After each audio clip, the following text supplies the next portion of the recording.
and welcome to another BookTube video from me, Lauren, from Lauren and the Books. Pizza! The weird thing is, I'm having pizza for dinner tonight. Spooky.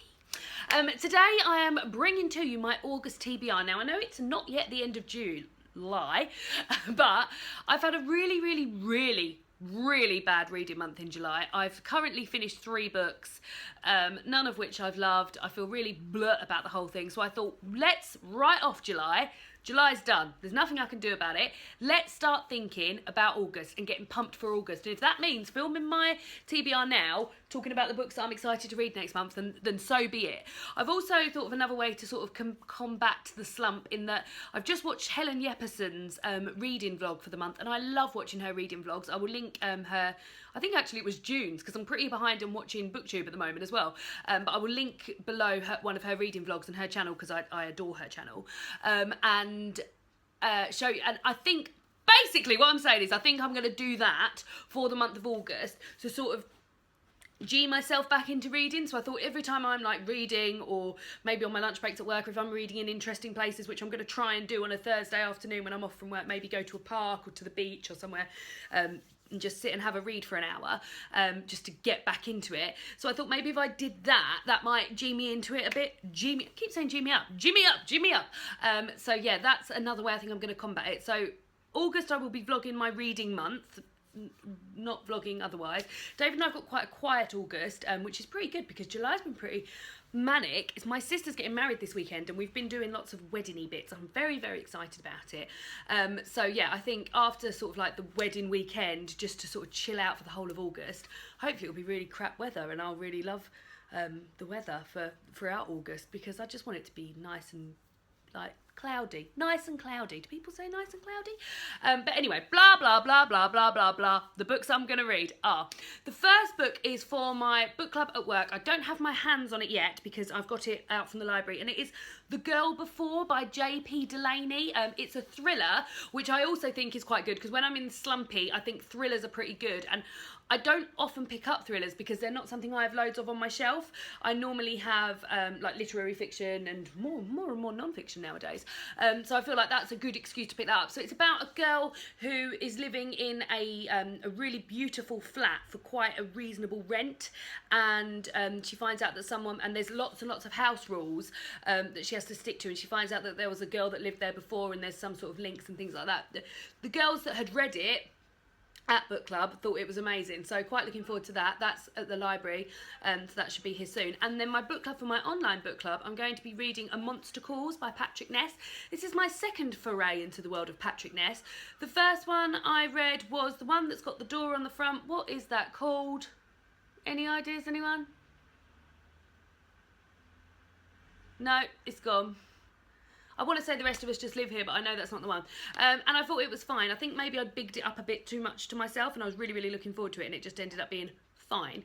But A Monster Calls, I've heard, is amazing, and there's a film of it, and I can't wait to read it. So I'm looking forward to reading that. So the rest of the books I've got here, 1, 2, 3, 4, 5, 6, 7, 8, 9, 10. There's 10 books to show you. I won't necessarily read all these 10, but you get... I will explain as I go on. So the first one I've got is one that I recently got from my Mothbox. Mothbox is a subscription service run by Mercedes at Mercy's Bookish Musings. This one came with July's book, and this looks really different. Like, it's got quite a lot of pictures and things in here. It's called The Iron Age by Arja Kajermo, and it's set a family making a journey from Finland to Sweden. And it just sounds really beautiful, and it's got beautiful illustrations throughout. So I thought this would be quite good. Also, the books I've tried to go for are all quite sort of short books, so that just to get me back into it, or books that I know are going to be complete page turners. So yeah, that's the first one. The next one I've got is also one off the back of Mercedes. This is Tin Man by Sarah Winman, which, I mean, I'm holding it up. It's just a yellow page guide. This is a proof. Simon kindly got Mercedes and I sent this. Sarah Winman is the lady who wrote When God Was a Rabbit, which I've read many years ago and don't really remember much about it, but both of them have absolutely raved about this. It's quite short. It's supposed to just, it's gonna turn my reading life around, apparently, and yeah, looking forward to that. The next one I've done, so something I've started doing, guys, is I always read in the bath, always, but something I've started doing throughout the month of July, and it's basically been the only like reading that I've done has been to read a short story in the bath. Now I'm currently working my way through A Portable Shelter by Kirsty Logan, which I'm really in, like, aside from me saying my reading in July has been really shit, I have been very much enjoying that. I feel like I'm really low today. Should we adjust me?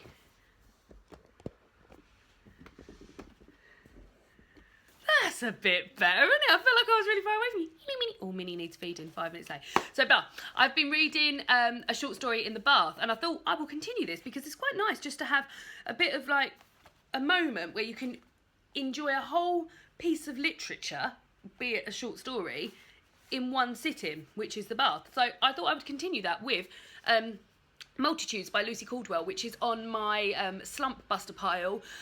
This was, I think it was Lauren from Reads and Daydreams loved this last year, and so that's how it ended up in my TBR of 2017, best of the best. So yeah, looking forward to get into that. I'm not really sure much. I know there's 11 stories in here. It says from Belfast to London and back again. The 11 stories that comprise Caldwell's first collection explore the many facets of growing up, which I enjoy.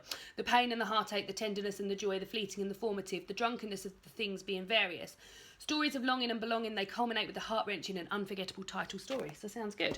Right, another one I've got here is The House at Riverton by Kate Morton. So Kate Morton, I've read a few of her books before, and they are complete page turners. So what I said about trying to read shorter books has been thrown back in my face by this one because it is a big old chunky thing, but they are complete page turners. And we read one of these for my book club at work, and I sort of looked at the front cover, I was like, snooze fest. But it's not a snooze fest, it's really good. So it's normally, and I haven't looked in, yeah, so it is exactly as I planned it. Something's happened in the past, someone's revisiting it today. So summer 1924, winter 1999.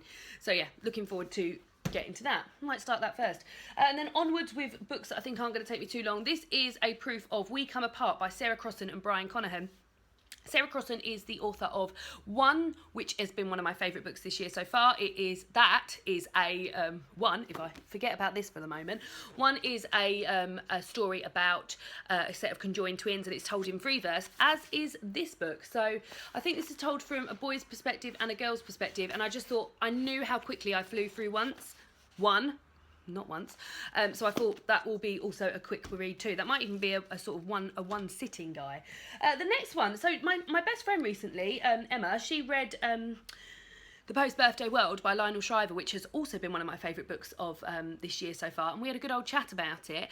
And she was saying how much she adored it. And I was like, bloody hell, I really like that book as well. And I really must read some more Lionel Shriver. So I've got 3 out here from the library, 1 or potentially 2 of which I will read in the month of August. So Big Brother, The Mandibles and The New Republic. So if anyone's read any of these and has a preference, do let me know, because I'll be reading one of those guys. And then the last 2, so this one is Bridget Christie, A Book for Her and for Him, if he can read.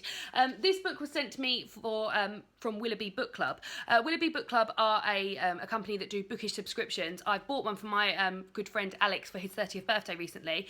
Because it's not August yet, that's why he hasn't had another one. And they kindly contacted me afterwards to say, would I be interested in having a package to unbox and having an affiliate link. So I did, and I said I went for the bespoke package where you give what you like, and I linked them to my Goodreads page and said I was really interested in like feminist non-fiction and things like that, and they sent me this, which is amazing. So I was super pumped to open it, super pumped to read it, and can't wait to read it. But if you are interested in any Willoughby book, I will link the unboxing video down below so you can see the pure elation on my face. But if you're interested in buying a subscription from the Willoughby Book Club, I've got a 10% affiliate link, of which I will link the link down below, which will be lovely because you get 10% off. And then the last one is The Past by Tessa Hadley. So Mercedes got me this for Christmas, and Mercedes, Simon and I long said that we would buddy read this over the summer. So when August is done, summer's over as far as I'm concerned. Christmas decorations come out for 1st of September. No, not really, but you know what I mean. And I've just said to them, in our little group chat, are we going to buddy read this? They haven't got back to me, but I'm going to put it in my TBR because that's how confident I am that we're going to be buddy reading this. So yeah, this as well. So good selection of books. I want to be out of this slump. I'm feeling confident about being out of the slump. I'm very much a girl who has to start something on a Monday always, or 1st of the month always, or 1st of the year always. So this is going to work for me, I think. Let me know what Lionel Shriver book I should read. Let me know what you're planning on reading in the month of August. And I will see you all again soon for another booktube video.